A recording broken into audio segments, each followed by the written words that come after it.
A trader's mindset is very important. Psychology is infinitely more important than how much you have to invest. A trader with little money but strong psychology is infinitely better than a trader with a weak mind and lots of money.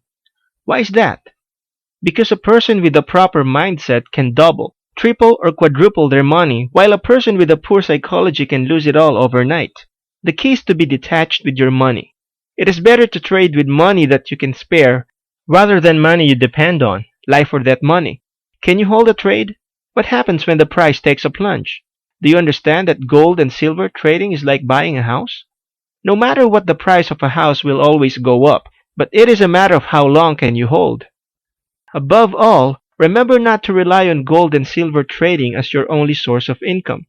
Most people, when they put all their eggs in one basket, make bad decisions because it represents all or most of their wealth. When you have income coming in from diverse locations, or even other commodities you are trading with, you will make better decisions. Knowing when to exit is critical as well. If you feel that you have earned enough, it's better to cut the trade and invest it in another commodity. Likewise, it is okay to cut your losses and invest elsewhere. Next, we will look at why you should invest in gold and silver now. Advantages. Preserve your wealth. Anyone can trade gold for any other currency if anything happens to a country's currency. Jewels are made of gold or silver can also be easily traded. You can find other buyers for your form of currency because gold and silver is a universal currency. Disadvantages. You can't easily liquidate your metals. You will need to find buyers. The spread can be high. In other words, you will pay a lot of commission to gold and silver sellers. It is a defensive strategy. Even if you gain money through gold, your currency devalues. You do not earn interest from the bank. Next, we will look at 5 questions to ask yourself before making any investment.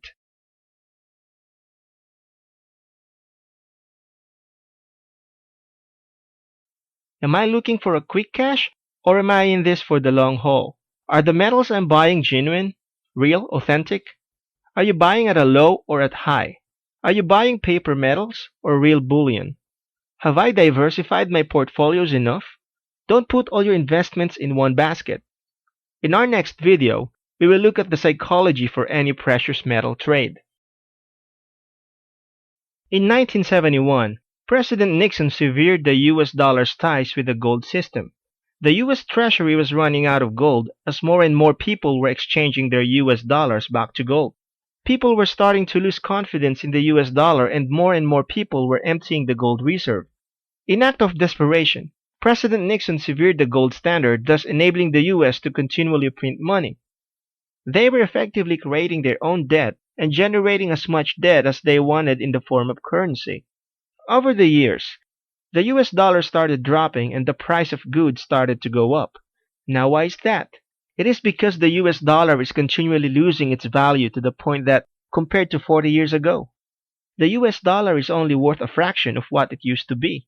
Because currency starts to lose its value, especially with the whole world's currencies, hedged against the US dollar, the price of gold and silver starts rising at an astronomical rate. The demand for gold and silver starts increasing, and the increased demand for it spikes up the price even more. In our next video, we will look at the advantages and disadvantages of investing in gold and silver.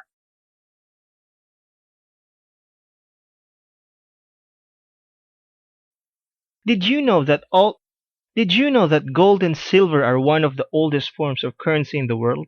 These two metals have been traded around the world for thousands of years. Printed money doesn't even come close to the value of gold and silver. In many ways, people still consider it as the de facto standard for currency. In the past, gold has always been known as a symbol of the rich and the elite. Silver is also precious but in more functional ways. Gold, we see it as jewelry and silver as silverware. Gold and silver is a sign of money and power. They are soft enough to be molded into different forms, and its form gives beauty that entrances people.